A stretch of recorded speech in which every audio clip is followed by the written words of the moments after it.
நீங்களே எழுதி கொடுத்துருங்க. நீங்களே எழுதி மதுரை அனுப்பும்பாடியில் பூசாரிக்கும் மற்றவருக்கும் வாகனம் நிறுத்துவது இடத்திலே தகராறு ஏற்பட்டு அதனால் காவல்துறையிலே காவல் நிலையத்தில் அங்கு சென்றபோது காவலர்களால் தாக்கப்பட்டு அது மருத்துவமனையில் அனுமதிக்கப்பட்டு அவர் உயிரிழந்து விடுகிறார். அதை பற்றி நான் உங்களுக்கு கொடுத்திருக்கிறேன். அமைச்சர்கள் பதில் தயாரானவுடன் நான் அதை கேட்டுக்கொள்வேன். இதான் மாண்பு உறுப்பினர் திருமதி லதா அவர்கள்.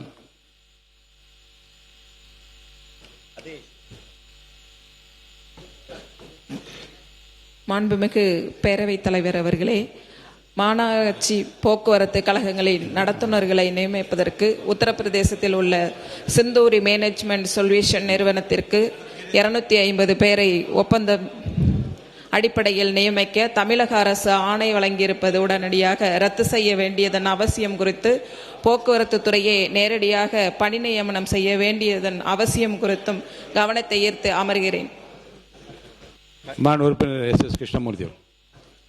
மாண்புமிகு பேரவைத் தலைவர் அவர்களே, திருவண்ணாமலை மாவட்டம் கலசப்பாக்கம் சட்டமன்ற தொகுதியிலே உள்ளடங்கியிருக்கின்ற தென் கைலாயம் என்று அழைக்கப்படுகின்ற பர்வதமலைக்கு ஆயிரக்கணக்கான பக்தர்கள் வந்து செல்கிறார்கள். தற்பொழுது மாவட்ட நிர்வாகத்தின் மூலமாகவும் வனத்துறையின் மூலமாகவும் 700 பேர் மட்டுமே தரிசனம் செய்யலாம் என்று கட்டுப்பாடு விதிக்கப்பட்டுள்ளதால் பக்தர்கள் மத்தியிலே ஏற்பட்டுள்ள கொந்தளிப்பை குறித்து மாண்புமிகு அறநிலையத்துறை அமைச்சருடைய கவனத்திற்கு கொண்டு வருகிறேன். மாண்பு உறுப்பினர் திரு சுனில் ஆனந்த் அவர்கள். பல கோடி நெஞ்சங்களில் அன்போடு மானிய கோரிக்கை வரும்போது பதில் சொல்லுவாங்க. மானிய கோரிக்கை வரும்போது பதில் சொல்லலாம். நீங்க உட்காருங்க. பதில் வச்சிருக்கீங்களா நீங்க மாண்பு அமைச்சர்? இல்ல are you ready with reply வச்சிருக்கீங்களா? அப்ப நீங்க சொல்லலாம். சொல்லுங்க. மாண்புமிகு பேரவை தலைவர் அவர்களே, மாண்புமிகு உறுப்பினர் அவர்கள் இந்த பிரச்சனையை பற்றி என்னிடம் எழுப்பிய போது உடனடியாக அது தொடர்பாக மாவட்ட ஆட்சியரிடமும் அதே போல வனத்துறை அதிகாரிகளிடமும் கலந்து பேசி ஆலோசிக்கப்பட்டுள்ளது. கூடிய விரைவில் ஏற்கனவே இருந்தது போல அனைத்து பக்தர்களையும் அனுமதிப்பதற்கான சாத்தியக்கூறுகளை ஆராய்ந்து அந்த நடவடிக்கை எடுப்பதற்கான முயற்சிகள் மேற்கொள்ளப்பட்டு வருகிறது என்பதை இந்த அவையின் சார்பில் தெரிவித்துக் கொள்கிறேன். பல கோடி நெஞ்சங்களில் அன்போடு அமர்ந்திருக்கும் எங்கள் தலைவா, 100 நாளில் நல்மாற்றம் தந்த தமிழகத்தின் முதல்வா, வணங்குகிறேன். கவனத்தை இருக்கிற அல்லது இதை பற்றி அறிய விரும்புகிறேன், அதை மட்டும் சொல்லுங்க. பேரவைத் தலைவர் அவர்களே, எனது மேட்டுப்பாளையம் தொகுதியில் உள்ள குளம், குட்டைகள், அத்திக்கடவு, அவிநாசி திட்டம் 1 பெரும்பளவில் சேர்க்கப்படவில்லை. ஆகவே விடுபட்ட குளம், குட்டைகள், அத்திக்கடவு, அவிநாசி திட்டத்தில் சேர்க்க வேண்டும். கூடலூர் நகராட்சி, பெளிச்சி, வீரபாண்டி மற்றும் பெரியநாயக்கம்பாளையம் ஆகிய பேரூராட்சிகளில் குடிநீர் தேவை பூர்த்தி செய்ய தனி திட்டம் உருவாக்கி தர வேண்டும். பவானி ஆற்றில் நெல்லித்துறைக்கு மேலே டோமன் பாறை அணை அருகே ஒரு தடுப்பிணை கட்டித்தர வேண்டும். பில்லூர் அணை கடந்த 50 ஆண்டுகளாக தூர்வாரப்படாத காரணத்தினால் 65% வண்டல் மண் படிந்துள்ளது. இதனால் முழு கொள்ளளவு நீர் தேக்க முடியவில்லை. ஆகவே பில்லூர் அணையை தூர்வார வேண்டும். திருப்பூர் திருப்பூர் 2வது குடிநீர் திட்டத்தில் 27 MLD தண்ணீரை சிறுமுகையில் அடுத்துள்ள இரும்பரை, மூடுதுறை உட்பட்ட 9 ஊராட்சிகளுக்கு வழங்க வேண்டும். பேச வாய்ப்பளித்த பேரவைத் தலைவர்களுக்கு நன்றி. மாண்பு உறுப்பினர் ஹரிபாஸ்கர் அவர்கள். மாண்புமிகு பேரவைத் தலைவர் அவர்களே, ஈரோடு மாவட்டம் அந்தியூர் சட்டமன்றத்திற்கு உட்பட்ட அரக்கன்கோட்டை மற்றும் தடப்பள்ளி வாய்க்கால் மூலம் பாசனம் பெறும் விவசாய பகுதிகளில் விளையும் நெல்மணிகளை அரசு நேரடி கொள்முதல் நிலையத்தின் மூலமாக வாங்கப்படுகிறது. ஆனால் விவசாயிகளிடமிருந்து ஒரு நெல் மூட்டைக்கு ரூபாய் 35 வசூல் செய்யப்படுகிறது. அவ்வாறு விவசாயிகளிடமிருந்து வசூல் செய்யக்கூடாது என்று அன்புடன் கேட்டு விவசாயிகள் மிகவும் மனவேதையுடன் இருப்பதால் அமைச்சர் அவர்கள் நடவடிக்கை எடுப்பாரா என்பதை அரசின் கவனத்தை ஈர்த்து அமர்கிறேன். ராமச்சந்திரன். மாண்புமிகு பேரவை தலைவர் அவர்களே, தேனி மாவட்டம் மேகமலை வரசநாடு பகுதியில் 3-4 தலைமுறையாக வாழ்ந்து வருகின்ற மக்களை புலிகள் காப்பகம் மற்றும் சுற்றுச்சூழலுக்கு அவர்களால் ஆபத்து ஏற்படுகிறது என்று கடந்த 19ஆம் தேதி உச்ச நீதிமன்றத்தில் 2 நீதிபதிகள் கொண்ட அமர்வில் அந்த மக்களை வெளியேற்றப்பட வேண்டும், அதே போல குடிநீர் மின்சாரத்தை துண்டிக்க வேண்டும் என்று தீர்ப்பு வழங்கப்பட்டிருக்கிறது. நம்முடைய அரசு 3 நீதிபதிகள் கொண்ட அமர்வுக்கு சீராய்வு மனுக்கள் தாக்கல் செய்து அந்த மக்களுடைய வாழ்வியலிலும் அதே போல அவர்களுக்கான வன உரிமை சட்டம் 2006 படி பட்டா வழங்கி நம்முடைய அரசு உச்சநீதிமன்றத்தில் அந்த சீராய்வு மனுக்களை தாக்கல் செய்ய வேண்டும் என்று இந்திய கம்யூனிஸ்ட் கட்சியின் சார்பாக மாண்புமிகு சட்டத்துறை அமைச்சர்களை கவனத்துக்கு ஈர்த்து வருகிறேன்.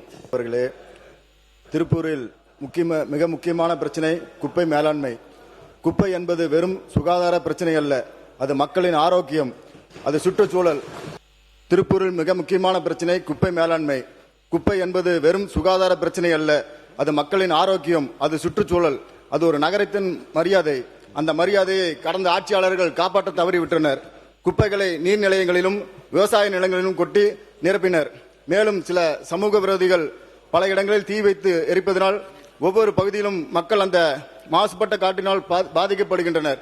எனவே குப்பை சேகரிப்பிலிருந்து அறிவியல் பூர்வமான கழிவு மேலாண்மை வரை முழுமையான திட்டத்தை உருவாக்கி நமது அரசு திருப்பூருக்கு நிரந்தர தீர்வு வழங்கும் என்ற நம்பிக்கையோடு நானும் திருப்பூர் மக்களும் மாண்புமிகு தமிழக முதல்வர் அண்ணன் தளபதி அவர்கள் இதை நான் வேண்டுகோளாகவும் கேட்டுக்கொள்கிறேன். நன்றி, வணக்கம். கள்ளக்குறிச்சி மாவட்டத்தில் 1969 மணிமுத்தாறு அணை கட்டப்பட்டது. அப்பொழுது அந்த அணை கட்டுவதற்காக இடம் கொடுத்த 97 குடும்பத்தினருக்கு வடதொரசலூர் கிராமத்தை சேர்ந்த கோவிந்தசாமி நகரில் இடம் கொடுக்கப்பட்டது. அந்த இடம் வனத்துறைக்கு சொந்தமான இடம். தமிழக அரசாங்கம் 1982 வனத்துறைக்கு இடமும் கொடுத்து விட்டார்கள். ஆனால் அங்கே உள்ள அந்த 97 குடும்பங்களுக்கும் இதுவரை வீடு கட்டுவதற்கு பட்டாவும் விவசாய நிலத்திற்கு பட்டாவும் கிடைக்கவில்லை. இது ஒரு 50 ஆண்டு கால பிரச்சனை. இதை அரசின் கவனத்துக்கு இருக்கிறது. பேரவைத் தலைவர்களே, கடந்த 2 மாதங்களாக தமிழகத்தில் டெங்கு காய்ச்சலின் பாதிப்பு அதிகரித்து வருகின்றது. குறிப்பா பாத்தீங்கன்னா ஜூலை 16ஆம் தேதி வரைக்கும் தமிழ்நாட்டில் 8963 கேஸ், குறிப்பா நாமக்கல், திருவள்ளூர் மற்றும் தேனி மாவட்டத்தில் 3 இறப்புகள் பதிவாகி இருக்கிறது. இந்த மாதம் தென்காசியில் ஆகஸ்ட் 18ஆம் தேதி 3 இறப்புகள், கடைநல்லூர்ல இலங்கை தமிழர் மறுவாழ்வு முகாமில் 13 வயசு ரிகானா மேரி, 27 வயது நிர்மலா இருவரும் இறந்திருக்காங்க. அந்த பகுதியில் பாத்தீங்கன்னா 50க்கும் மேற்பட்டவர்கள் பாதிப்புக்குள்ளாகி மருத்துவமனையில் அனுமதிக்கப்பட்டிருக்காங்க. அதே மாதிரி 19ஆம் தேதி ஆகஸ்ட் மாதம் கடையநல்லூர் பகுதியில் ரகுமானியபுரத்தை சேர்ந்த 20 வயது அப்துல் ரஹ்மான், இந்த மாதிரி தென்காசியில் அதுவும் குறிப்பிட்ட கடையநல்லூர்ல பார்த்தோம் இந்த 3 நாள்ல 3 டெத்து. 4வது சங்கரன் கோயில் பகுதியில் பார்த்தீங்கன்னா மருதாபுரியில 16 வயது மாண்புமிகு பேரவைத் தலைவர் அவர்களே, தமிழகத்தில் கிட்டத்தட்ட 14 லட்சம் மாற்றுத்திறனாளிகள் இருக்கின்றார்கள். அவர்களுக்கு வழங்கக்கூடிய இந்த பராமரிப்பு தொகையானது போதுமானதாக இல்லை. இந்த சமூகத்தால் பல அவமதிப்புகளுக்கு ஆளாகிறார்கள். அவர்களுக்கு வருவாய்த்துறை மூலம் 1500, மாற்றுத்திறனாளிகள் துறை மூலமாக 2000 ரூபாய் நாம் வழங்குகின்றோம். இது அவர்களுக்கு போதுமானதாக இல்லை. மற்ற மாநிலங்களை கம்பேர் பண்ணும்போது இது மிகவும் குறைவாக உள்ளது. குறைந்தபட்சம் 4000 ரூபாய் அனைத்து மாநிலங்களையும் வழங்குகிறார்கள்.